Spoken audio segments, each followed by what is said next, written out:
So it's all to play for still. I think so. Do you want to bet against us?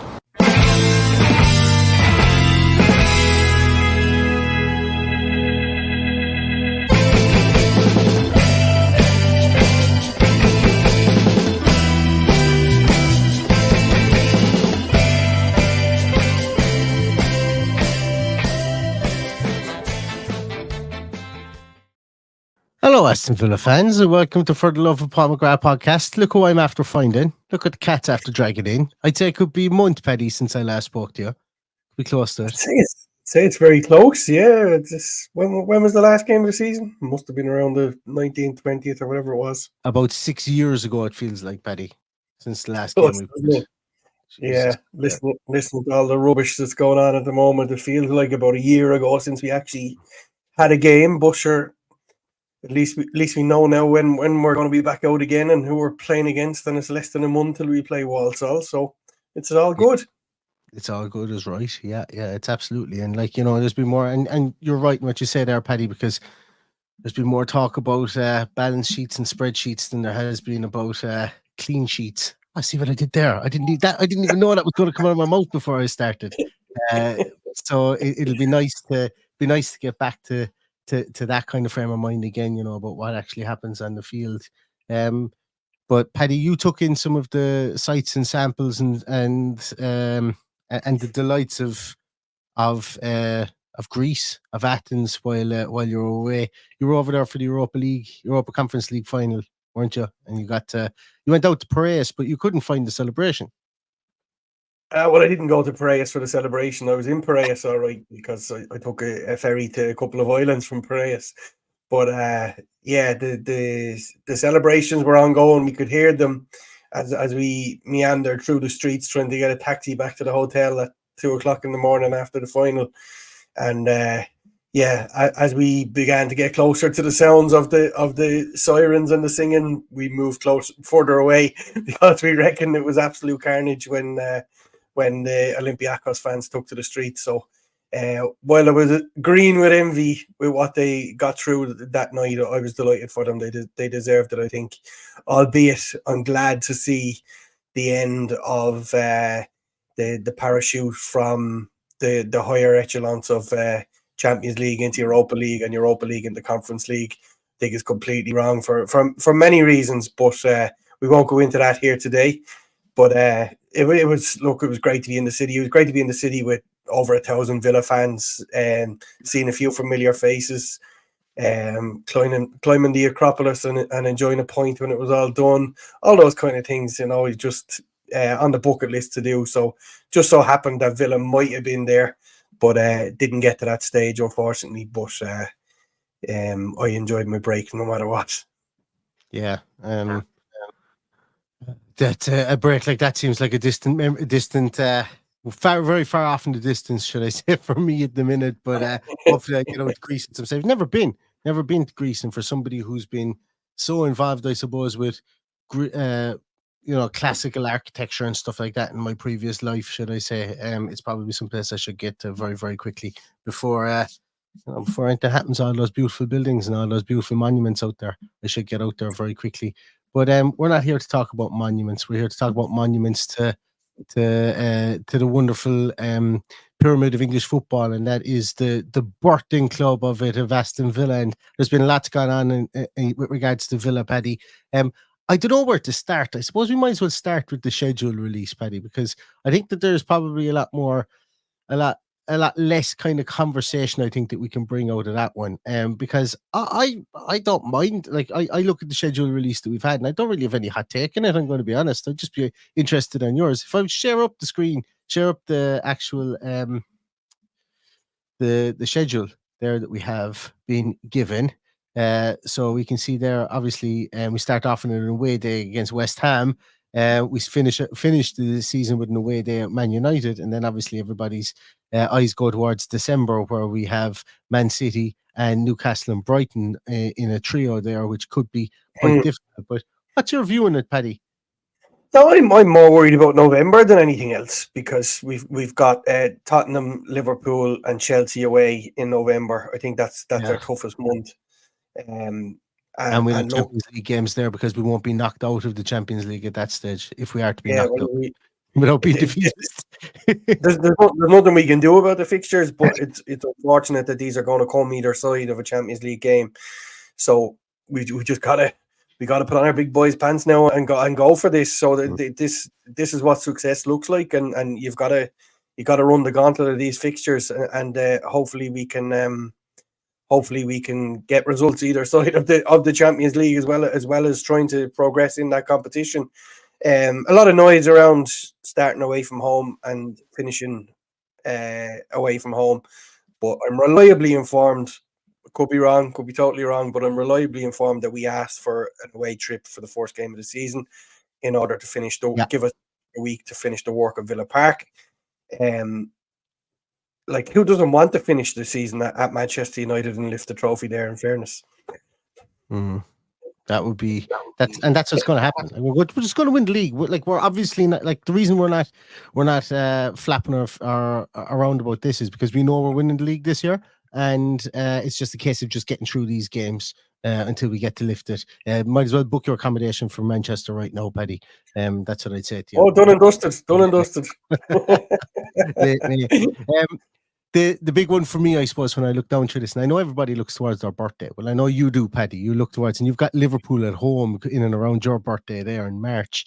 My birthday is in April, and I look this year. We've got Newcastle at home, and there's a bit of a quandary at the minute because Newcastle at home on the 19th of April. I'm getting married that day, so I'm wondering, would she be open to doing it, having the marriage via Zoom? You know, maybe I could just go out and find a spot, because I've often done podcasts like from outside the Sacred Heart. Maybe I could just get married from outside the Sacred Heart as well, and then we can, like, it's compromise. In my mind, that's compromise. That's the best of both worlds, I think, for everybody. Like, no one really needs me at my own wedding, do they? I don't think they do anyway. So we'll see what comes from there. But instead of a team sheet tantrum, I reckon we just do the ceremony on the pitch before the game. What do you reckon? That's it, yeah. Absolutely. If anybody knows of any good venues in Birmingham available that weekend, let me know. We can just move everything over there from where we've already booked here in Ireland. But that's look, it's traditionally the game that I would always go to, regardless hail, rain or shine. Even in my what I like to call my child enforced quarantine state here in the island of Ireland. But alas, I won't get to go to that game this year because, as I say, of my impending nuptials. But we'll see. There might be another game I might get to go to. But Newcastle would have been it would have been a nice game. We do have to have a stag party, Neil, so you'll have to pick another game at some stage. It's at this rate, I might be having about 4 or 5 stag parties, because there's like, sure, what's wrong with that? What's wrong with that? That's right. Yeah. What's wrong with that? But like I look down through the list of games here, and you know, the toughest month is November for me, for sure. Spurs obviously are going to have the bit between their teeth this season. Liverpool, you know, coming off the back of Jurgen Klopp, Arne Slot. I think November they will have gotten into the run of themselves at that stage. Probably the best game to get Liverpool this season will be the first game of the year, considering, you know, there is potential for players to be away in Olympic duty. There's players coming back from the Euros and all that jazz, and maybe, you know, that's when you might catch Liverpool this season. Not saying Aston Villa, but teams might.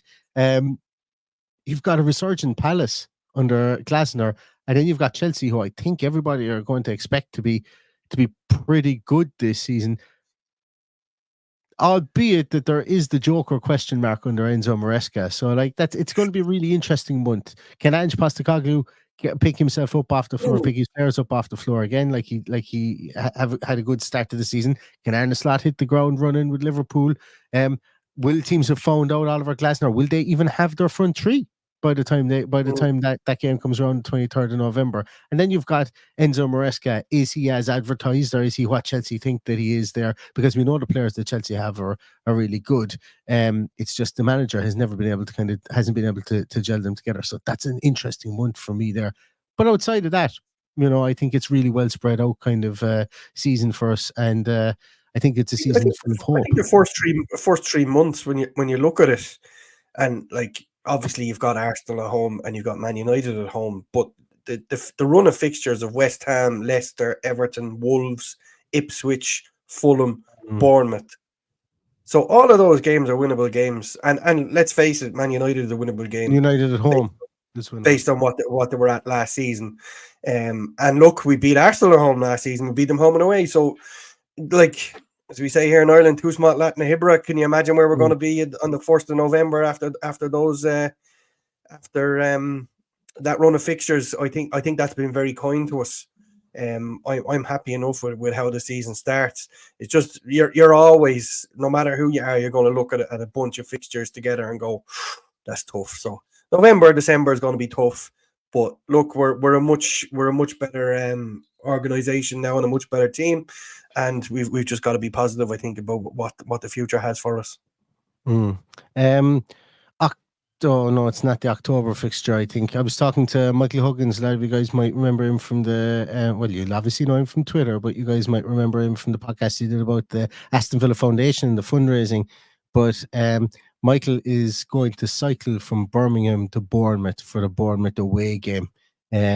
So it's that's a huge, like, that's obviously in May. I think Michael would be much prefer, or was really kind of happy with it being in May as opposed to it being in October, because that could have been a chilly one cycling down in October. But it's an absolute incredible distance, you know. So best of luck to Michael. I think he's in training when he's doing for that at the moment, and he's done some serious work with regards to fundraising and getting people to a fundraise for the Aston Villa Foundation. So keep up the great work, Michael, on that as well. Great fixture to pick, because he tells me it's approximately 150 miles. So that's the reason he picked that one. So it's a good time of the year for him, and we're in our 150th anniversary, obviously, year. So all good. Yeah. I've never cycled 150 miles. Have you, Paddy? I've driven it a few times. I have cycled 100 kilometers. I did no training and went and did 100 kilometers, and then I literally couldn't move for about 2.5 weeks afterwards. Now, I was Paddy last, obviously. There was a scoop up van that was basically scooping up people who were lagging at the back, and we were nearly towards the end, and they were like, come on, you have to sit in, we're going to be miles behind. And I was out of pure stubbornness. We're going up a hill that, like, at a mass, almost vertical hill. It's a hill called the Orchard Road in around Limerick. Some people listening to this, very few people listening to this will know where it is. And out of pure stubbornness, I was like, no, I'm going to get to the top of this hill, or I'm going to have an aneurysm, one or the other. But I'm not getting into the back of the van. And I did it. I got it, and it was all for charity as well. But moral of the story is, don't show up in a pink helmet with a bicycle you've never ridden before and try and think that you're stupid enough to do 100 kilometers in one day, because you are stupid if you think you can do that. And that makes me stupid, because I was absolutely crippled for about a week and a half afterwards. So don't do it. Don't do it unless you do some training. That's for sure.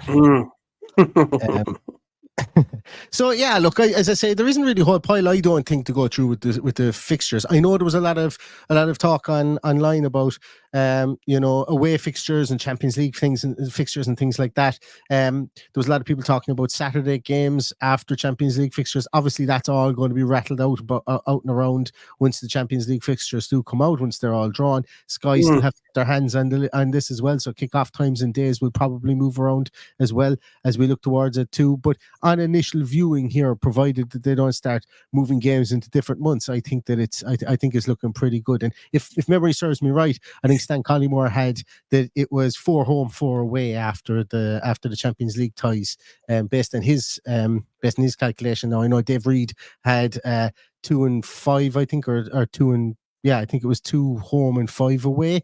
But I don't know. As I say, it seems to be pretty balanced based on that too. So we'll see what those fixtures have in store as well, because this is only one leg of our of our assault on silverware this season as well. Exactly. And as I said, I'm reluctant to complain that we've got these fixtures around Champions League, because I was beginning to believe that this was never going to happen in my lifetime. So it's great to be talking about Champions League fixtures after tough fixtures away from home or whatever.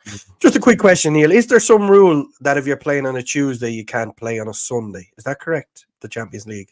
The Sunday beforehand, you can't. Yeah, that's what I thought. Yeah. You need to have 48 hours. That would be the same as playing Thursday, Saturday in the Conference League. So it makes sense. I just saw a number of people question that online, but I was just questioning myself then that had I got it wrong. But I don't know, is it a rule, but I think that there's a fairness doctrine with regards to that. Like, you know, like you're sending lambs to the slaughter there if that's the case. Well, Like, if it's a rule in the conference, if it's a rule in the Conference League, it must be a rule in the Champions League. You know, if we know our Conference League's on a Thursday, we're definitely playing on a Sunday, be that 2 o'clock or 4:30, whatever it is. So it just makes sense that that's the case. Yeah, I would imagine so, for sure. Now, Paddy, fixtures haven't been the only thing that have been rattling around in Aston Villa Twitter, and I suppose in the news cycle with Aston Villa, we have the only high-profile transfer going on in the world at the moment. It seems. As Douglas Luiz to Juventus. Obviously, a lot of people, everybody here knows what the scenario is with regards to that. It looks like it's going to be Weston McKennie, Samuel Elling Jr., and 20 million to Aston Villa in return for Douglas Luiz and Alicia Lehman.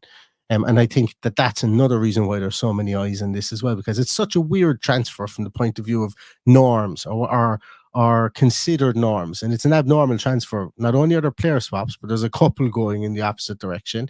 And Villa, people are kind of wondering about how does this affect Villa's PSR? And we had the wonderful Matt Burton on who talked to us a small bit about that previously last week as well. But I haven't spoken to you at all about this, Paddy, even over WhatsApp. Well, what's your view on this whole transfer? Is this do you feel that this is Aston Villa getting creative with regards to keeping their squad numbers up and circumnavigating PSR, or do you think that this is a case of Villa being taken advantage of?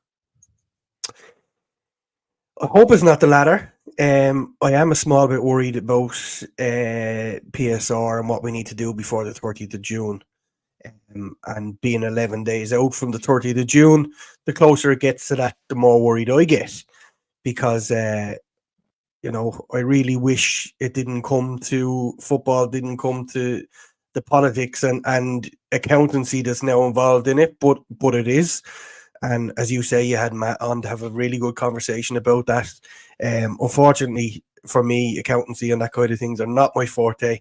I heard you say during the podcast that you're useless with money. I totally agree. I'm exactly the same.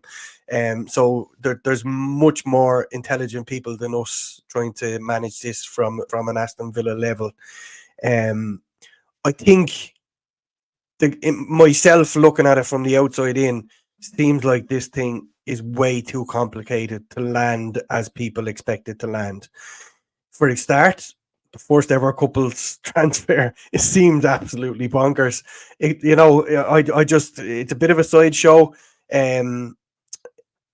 Alicia hasn't had the best of seasons. In fairness, the whole team hasn't had the best of the seasons. Not me going in on Alicia. There's a lot going on with the women's team. I see Simone McGill's contract hasn't been renewed this morning. That's new news.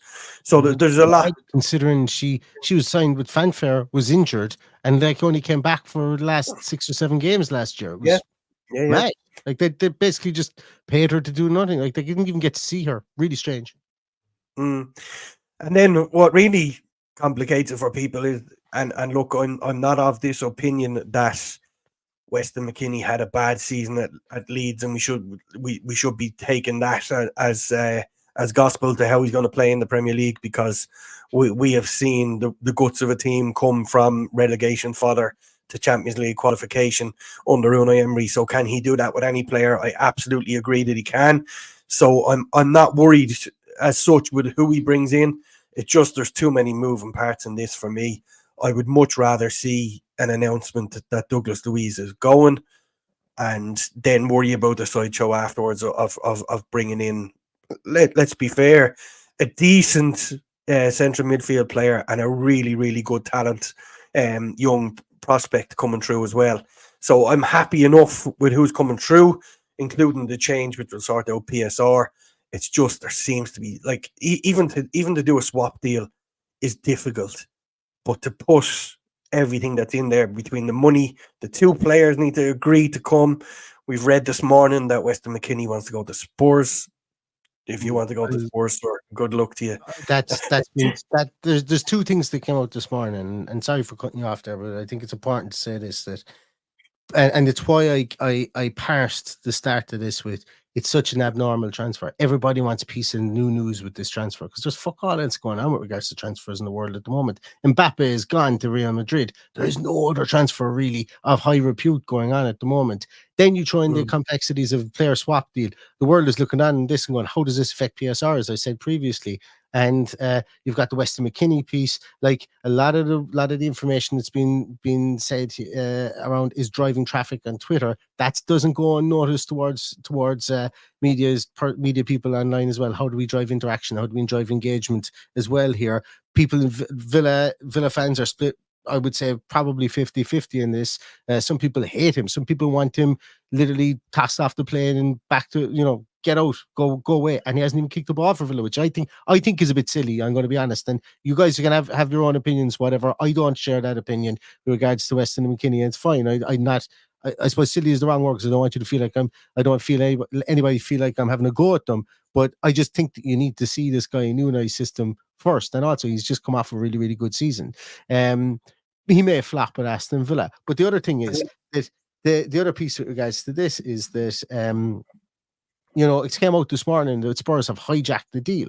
That means Spurs got involved in it. Weston McKennie is an issue with Juventus, and Juventus won't stump up the money to pay him his loyalty bonus, which he probably deserves. If they've fucked him about on that, he's well within his rights to dig his heels in, and I've no problem with him doing that from that point of view. I think the deal gets done with Villa anyway, but then it also came out that from Romano and from Matt Law, Spurs are nowhere near this deal. They aren't interested at all, and that the deal is going to progress as normal.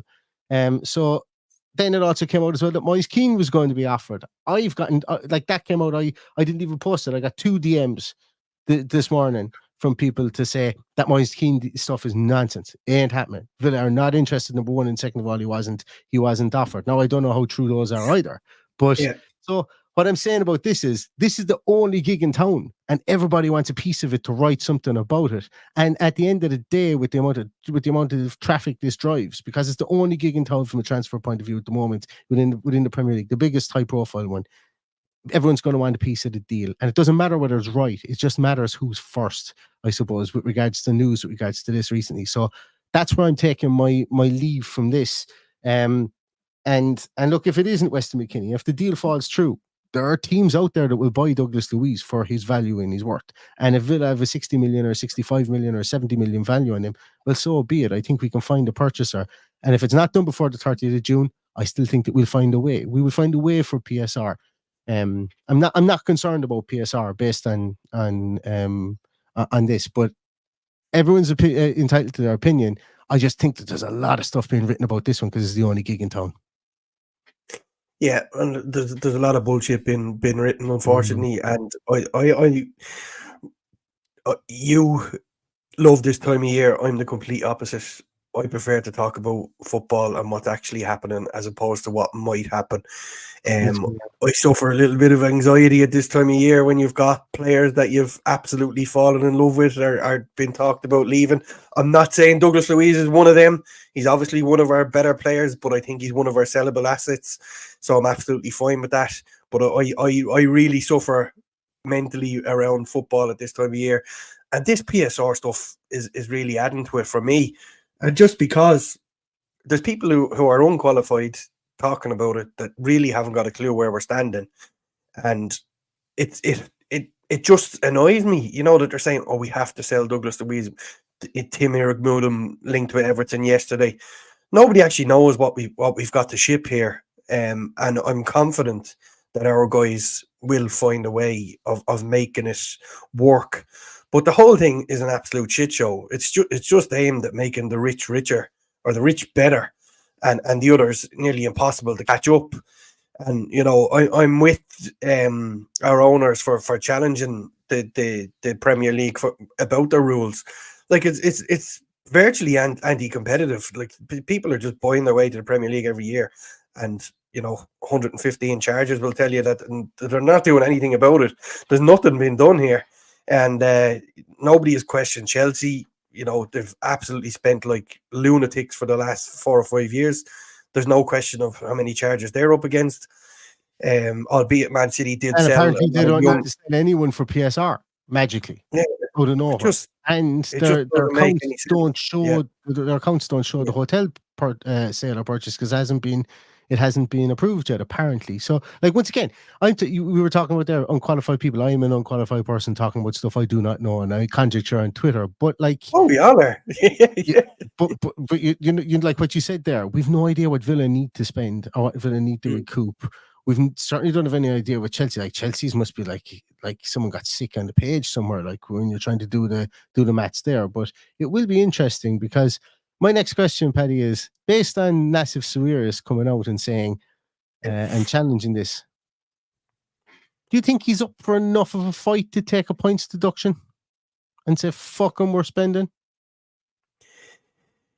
I would like to believe that he would like to do this the right way and point fingers at the clubs that are not doing it the right way.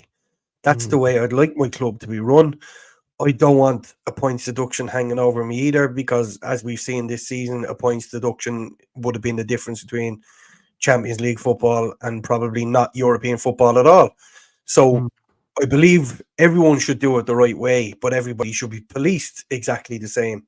So taxing Everton and taxing Notts Forest, who struggled for the last quarter of this, well, Everton maybe the third quarter, but you know, taxing them and taking points off them, and then telling us that somebody is 115 charges and doing absolutely fuck all and letting them pick up trophies left, right, and centre. The league has just been run abysmally, and yes, a rich club can tangle people up in red tape. When you've got a scenario where the richest club in possibly the world is sitting in the championship in English football and can't get out of there because it can't spend its money, and yet these guys are doing anything they like. It just makes a mockery of the whole thing. And look, we've said this. What was that? What club is that in the championship? Stoke. They're owned by Bet365. The huge amount of money behind them and can't spend it. They can't go anywhere. They're stuck there for years and years and years and haven't been able to get out of it. So that's what you're up against here. And yes, the others just seem to do whatever they like. That and you're true. Yeah, you're right. You're right with regards to things like the 115. And I think it's important to parse that as well, because you know, on Twitter as well, once again, the sludge that comes out of mixed and half truths and whole lies that comes out of conjecture like that. So Aston Villa obviously sided with Man City in a very specific counterpoint that they had with regards to the naming of stadiums and stadia and stuff like that, and sponsorship deals. Aston Villa sided them with that. And of course, then you've got to go through the week or 2 weeks or 10 days or whatever it is of Aston Villa don't care about Manchester City's 115 historical counts against them. What you can do is you can hate some, you can be completely against the club for that. And they're historical events. They're events from back when Roberto Mancini was over the team. So Aston Villa don't really have a say in those. They don't really care about those. But it's how it goes forward. And Villa have been one of the upstarts with regards to this. Obviously, we brought forward the 135, the inflation increase, I suppose, for PSR, which I think was insanity not to bring that through. Like it's just basic business practice to account for inflation. The Premier League have said you're not allowed to do that. And every club would have benefited by it. No club would have gone under in the Premier League because of that. I think it's absolutely stupid. Then you've got and as I said, I'm not so much on board with Aston Villa with regards to naming rights and naming your price for them, because while it would benefit Aston Villa, I do think there has to be checks and balances and a fair play with regards to that. So the reason I just wanted to say that is you have to parse the 115 counts, which every football fan can agree that if they're found guilty on even one of those, they should have the book thrown at them, and they won't be found guilty on one because they're connected charges. So if they're found guilty on one, they get found guilty exponentially across the board for a percentage of those anyway. And we'll get more into that, I suppose, if it ever does go to trial. But yeah, it's just so interesting at the moment with regards to that the way that something goes out on Twitter, it doesn't matter whether anything is right there. It just matters who's first and who's loudest. And I just wanted to. We haven't done a podcast, and I just wanted it to be said out there that that's my my stance on this, that I'm okay with Villa having siding with Man City in certain instances with regards to governance of spreadsheets from here on forward. But obviously they're not getting involved in anything historical because it doesn't bother them and they don't care about anything historical other than if Man City made a mistake or if Man City not a mistake, if Man City did anything untoward, did they get punished for it? Mm. Yeah, and look, it's hanging over the Premier League like a cloud. They've probably been saved a little bit that there's an election and the independent adjudicator that was going to be brought in has probably been put on hold for a while. So there's a whole load of stuff going on behind the scenes that, you know, as I said 15 minutes ago, is I prefer to be talking about football and what's going on the pitch, and you know, it's just this extra burden of wondering how we are fixed and whatever. And I would have liked, although I didn't expect it, when Chris Heck came out yesterday to tell us where we were at with PSR, but it never got to that stage and didn't tell us too much, but just the fluffy stuff that makes us happy. Yeah, and it looks like we're going to get a shirt at the end of the Euros. We're going to have a shirt, and Paddy was ahead of the game. You know, a lot of those plans and those renderings that you saw there, we'd seen a snapshot of those there previously. That looks great for the club shop. You know, it's going to be done in stages, and they're going to be integrating an awful lot of things in there. And you know, I liked what he said about the North Stand car park being utilised for fan zones and stuff like that, and that the players' car park is going to be somewhere else, and the players are going to have to walk a long line up, you know, so that you can get more access to the players. Not access, but you can get more visibility of the players as they go in. They're not going to be as cordoned off. I think that worked well last year. They're all cool additions.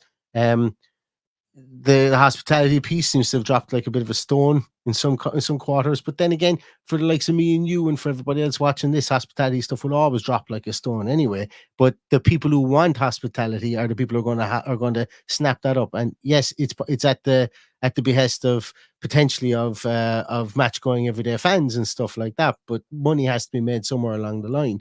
And look, if you want to sit in a place called the Cells for 1,600 quid and have that view, more power to you, you know, more power to you. As I say, like people will spend money, you know, people will spend money to be at Villa Park. Companies will spend money for boxes. They'll spend money on tickets for those things. And that's great. And that will generate revenue for the club. So it is what it is. It's a necessary evil, as I say, albeit that, you know, it would be great to have 47 or 48 or 49,000 Villa fans in there every single week. Hospitality is going to cover the shortfallings of non-full stadiums, should I say, over the course of the year, and I think it was a net positive from that point of view. I think it does. Yeah. Look, there's a lot of positives in it. Obviously people are going to be disappointed and pissed off that, you know, I totally get people have been moved out of their seats.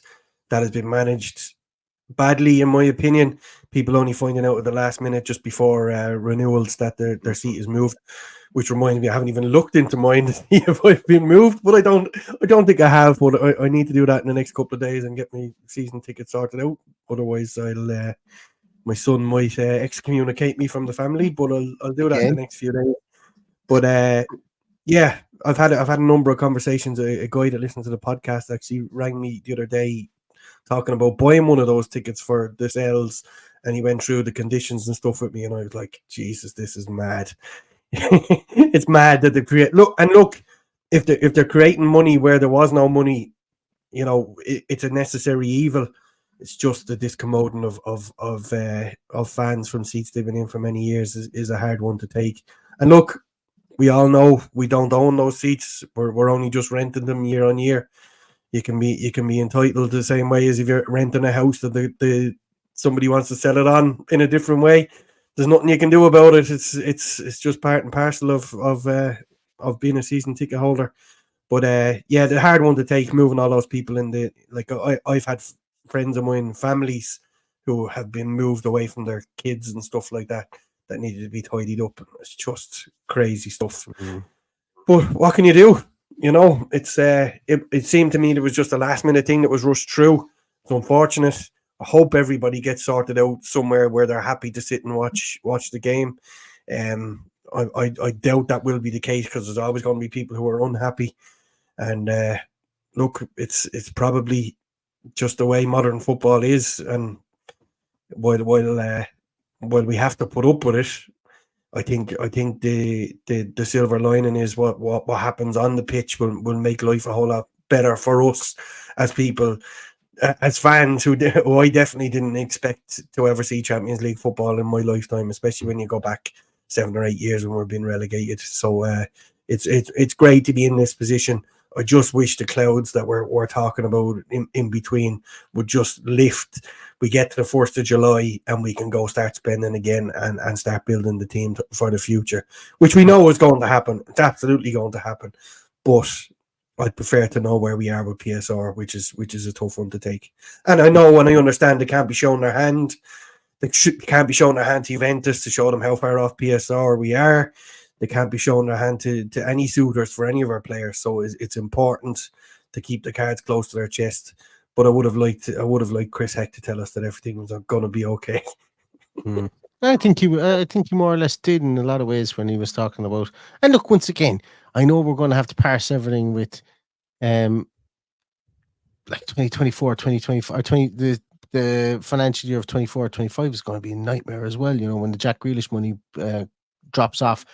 Matt spoke about that as well. So all this stuff that's been done this year is with a view to next year and lessening the blow of next year as well, because next year is going to be a tough one from PSR too, based on numbers that have come out. And I suppose the easiest way to alleviate that is go away and win the Champions League and the Premier League. We won't have to worry about it. We won't have to worry about PSR next year. But yeah, look, that's not being a harbinger or anything like that. That's just trying to be, I suppose, a bit kind of forward thinking about it, because we will need to be forward thinking from that point of view.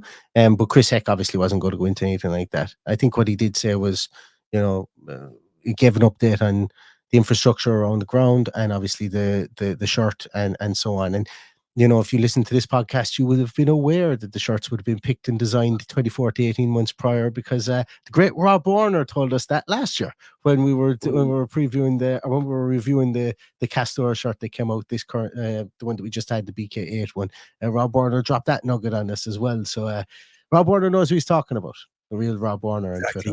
So go find. And while it is annoying for guys to be heading off on holidays without their kit in their suitcases, I totally get what the delay is.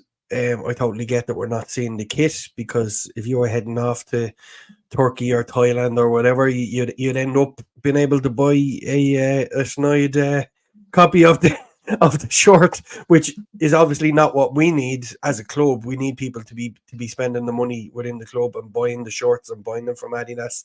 So it needs to be kept really close to the chest. They were under obviously a little bit. We assumed there was one more year of Castor, which obviously that changed things with what happened with our home kit this year.